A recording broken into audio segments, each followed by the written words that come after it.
제18편 환단고기 25회 삼성기 하. 자, 이제 삼성기 하를 보면서 환단고기가 무엇이 문제였는지 확인해 보겠습니다. 인류의 시조. 환단고기의 인류의 시조는 나반이시다. 나반께서 아만과 처음 만나신 곳이 아이사비이다. 두 분이 꿈의 천신의 가르침을 받고 스스로 혼례를 올리시니 환족의 모든 족속이 그 후손이다. 아이사비, 사비료아라고도 한다. 태백일사 삼신 오제 본계에서는 이곳을 송화강 또는 천하로 보고 있다.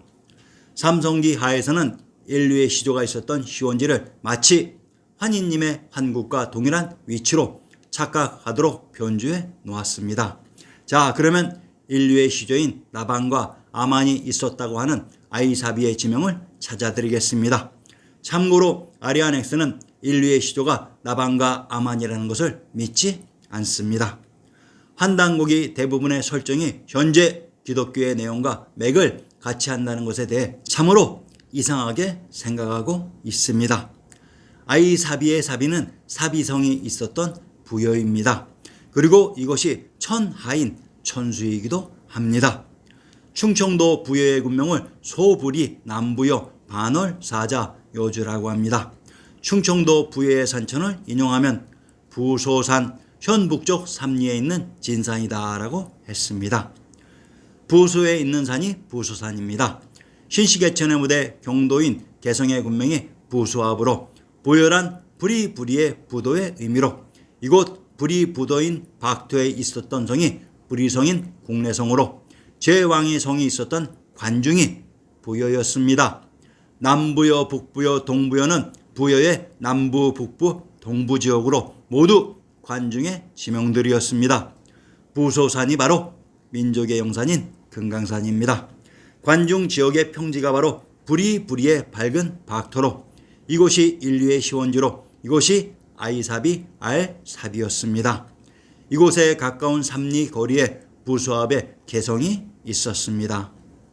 오미의 화.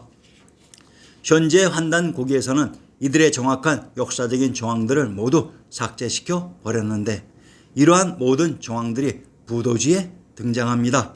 그러면 부도지를 통해 그 당시의 상황들을 재현해 보겠습니다.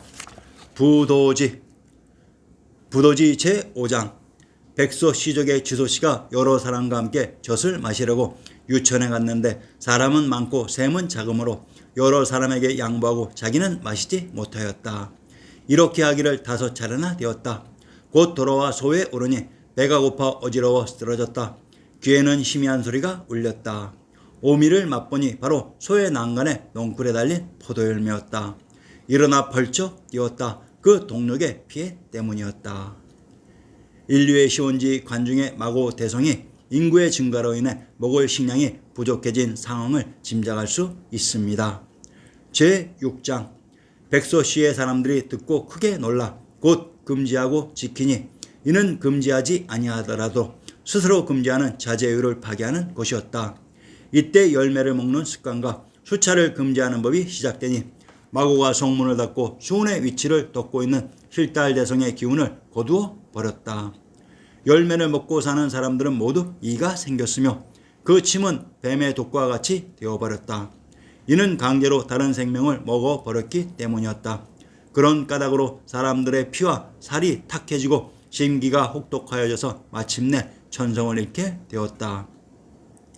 인류의 시원지인 마고대성의 환경이 바뀌어 혼란스러웠던 상황을 설명하고 있습니다. 제7장. 이에 사람들이 원망하고 타박하니 지소씨가 크게 부끄러워 얼굴이 붉어져서 권속을 이끌고 성을 나가 멀리 가서 숨어버렸다. 또 포도의 열매를 먹은 자와 수차를 하지 아니한 자도 역시 모두 성을 나가 이곳저곳으로 흩어져 가니 황궁씨가 그들의 정상을 불쌍하게 여겨 고별하여 말하기를 여러분의 미혹함이 심대하여 성상이 변이한 고로 어찌할 수 없이 성중에서 같이 살 수 없게 되었소. 그러나 스스로 수중하기를 열심히 하여 미혹함을 깨끗이 씻어 남김이 없으면 자연히 복분할 것이니 노력하시오. 오미의 화를 통해 추론할 수 있는 가장 중요한 요점은 인구의 증가가 가속화되어 첩첩산중의 관중에 식량인 지우가 모자라게 되었다는 사실이며 이로 인하여 인류의 시원지 마고 대성으로부터 인류의 이동이 시작되고 있습니다. 신증 동궁 여지 승남에서의 박토. 이곳 인류의 시원지 마고 대성인 박토가 또한 우리의 지리지 신증 동궁 여지 승남에서는 어느 곳이었는지 살펴드리겠습니다. 함경도 영흥의 군명을 박평, 쌍성, 화주, 당문, 역양이라고 합니다. 평안도 박천의 군명을 박주, 박릉, 독창이라고 합니다. 함경도 영흥의 군명 박평과 평안도 박천의 군명 박주는 동일한 제명에 따른 표기 방식으로 밝은 박을 한자 박으로 표기한 것입니다. 자, 이곳 첩첩삼중의 관중인 마고 대성의 지명 함경도 영흥의 객관을 인용하면 망경루 객관 동쪽에 있다고 했습니다. 망경루란 경도인 서울을 바라보는 누각으로 관중인 마고 대성에 가까운 곳에 경도인 서울이 있었다고 합니다. 부도지와 우리의 지리지 신증 동궁여지 승남과 중앙아시아의 지리적인 위치가 이렇듯 일치하고 있습니다. 포도밭. 첩첩산중의 관중인 마고 대성에서 오미의 원인인 포도를 먹었다고 했으니 그러면 그곳에 실제로 포도가 있었는지 검증해야 이것이 아리안 X의 역사복원 시리즈가 되는 것입니다. 우리의 예토 그곳을 방문한 마르코 폴로의 동방견문록을 인용합니다. 타얀프 혹은 타인프, 태원부. 조주를 떠나 말을 타고 열흘 거리를 가면 타얀프라고 불리는 왕국에 도달한다. 이 지방에서 으뜸되는 이 도시 역시 타얀프라고 부른다. 매우 크고 아름다운 그곳은 교역과 수공업이 무척 활발하다. 이 도시에서는 대군주의 군대에 필요한 장비들이 정말로 엄청나게 많이 만들어진다. 포도가 풍성하게 열려있는 아름다운 과수원들이 많은데 포도주는 카타이 지방 어디에서도 만들어지지 않고 오로지 이곳에서만 생산되므로 이 도시에서 다른 모든 지방으로 운반되어 나간다. 또한 뽕나무와 노예고치가 매우 풍부하기 때문에 많은 양의 비단도 만들어진다. 카타이란 스키타이 샥토의 박토라고 했습니다. 이 태원 지방에서만 포도주가 만들어진다고 합니다. 이 태원이 어디일까요? 충청도 태안의 군명을 소태 소주라고 합니다. 전라도 태인의 군명을 태산 무성, 부성 대시산 빙굴이라고 합니다. 태원과 태안은 동일한 지명으로 태안에 있는 산이 태산으로 전라도 태인의 군명 무성이란 왕부의 중심성 황제의 성인 국내성의 한성이라고 했습니다. 참으로 기가 막히지요. 부도지 속에 마고 대성인 관중 한양장안에 포도주가 있었다고 했는데 동방견문록에서는 그곳 무성인 한성 지역에 유일하게 포도주가 만들어졌다고 합니다. 그러면 이곳 관중인 한양장안의 사람들이 이동해서 이 포도주 만드는 법을 전수해준 국가는 어디였을까요? 서해인 서코리아에 그러지 않은 포도주의 나라입니다. 자기들이 포도주의 원산지라고 자부심이 대단합니다. 그래서 곳곳에서 1년 내내 포도주 축제가 열린다고 합니다. 바로 바카스, 바쿠스, 디오니소스 축제입니다. 바카스가 그루지아에 포도주를 담그는 법을 가르쳐 주었다는 것을 기리는 축제입니다.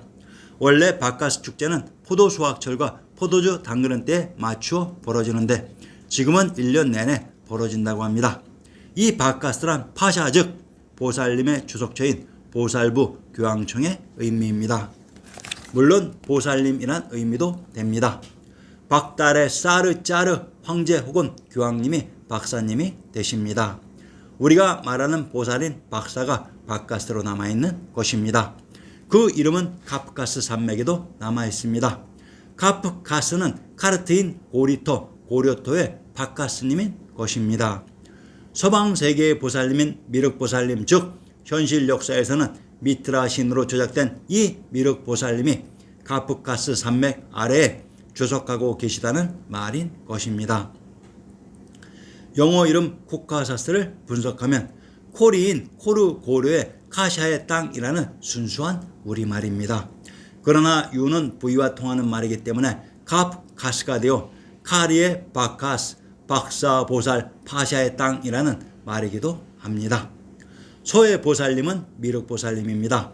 미륵 보살님은 산스크리트어로 메띠라야 팔리어로 메띠아, 영어로는 메시아, 미트라, 미스라, 위로 등으로 부릅니다.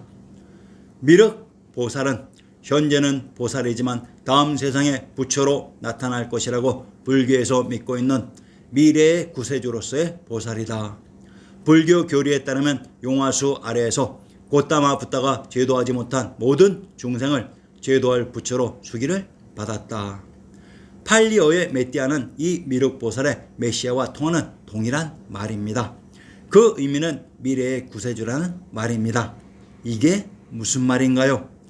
유럽 쪽의 현 기독교의 메시아가 아닌가요? 의미도 구세주라는 같은 의미가 아닌가요?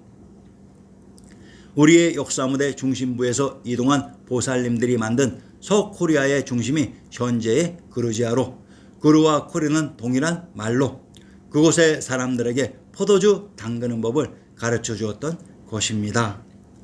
이곳 그루지아에서 진출한 유럽의 세력들이 신라, 히랍, 히랍인, 슬라브였습니다.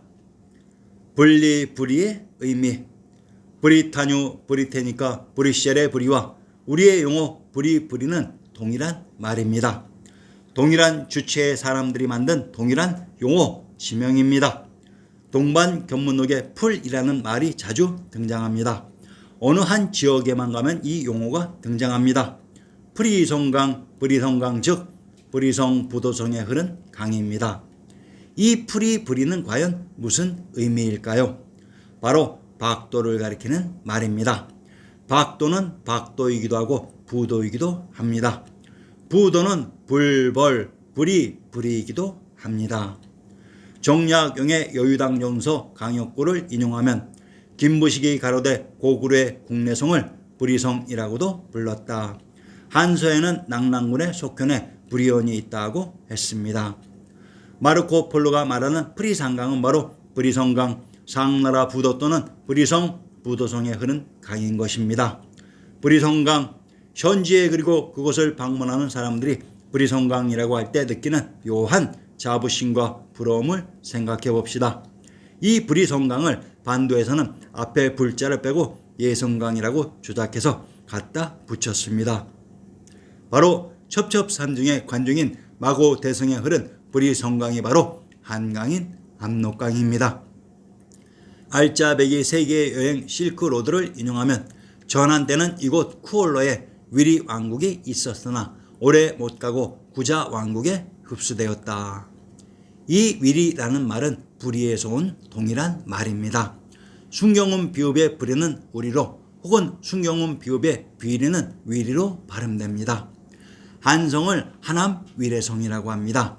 이때의 위례와 위리, 비리, 불의는 또한 동일한 말로 역사 속 한성이 바로 국내성인 불의성이었습니다.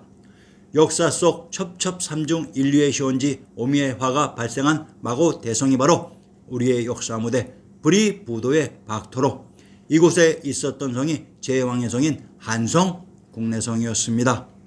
이곳을 각인시키는 이유는 이곳의 사람들이 이동해서 자신들 고향의 지명을 붙인 것이 브리타뉴, 브리테니까, 브르셀, 부르고뉴 등의 지명이 되었던 것입니다. 인류의 시조가 있었던 아이사비가 바로 우리 역사 속의 한양장안의 부여인 관중이었습니다. 인류 이동의 요약. 인류의 시원지는 1월 5학인 오봉도의 무대 중앙아시아의 투르크메니스탄입니다. 화산, 금강산, 한라산으로 둘러싸인 관중 지역이 인류의 시원지인 마고대성으로 이곳을 봉황이 회를 치는 봉상, 알탄, 알땅이라고도 했습니다. 이곳 관중이 한양장안이고 이곳이 요양 북경 대도이며 이곳 관중이 기대고 있었던 산이 화산가 그리고 천산인 금강산이었습니다. 금강산이 바로 천산입니다. 이곳의 인류들이 인구의 증가로 인하여 오미의 재앙이 닥쳐온 바 드디어 인류가 사방으로 분거하니 이때 인류의 이동이 시작되었고 이때 만든 문명이 피라미드 문명입니다. 그리고 이들 인류 중 마디인 우리의 직계 선조이신 황공시들이 이동한 곳이 현재 카자흐스탄의 아랄 산맥의 하단인 지역의 환국의 수도를 건설하고 그곳에서 천하를 통치하셨습니다. 그곳이 역사 속 우파로 우파니샤드의 무대였습니다.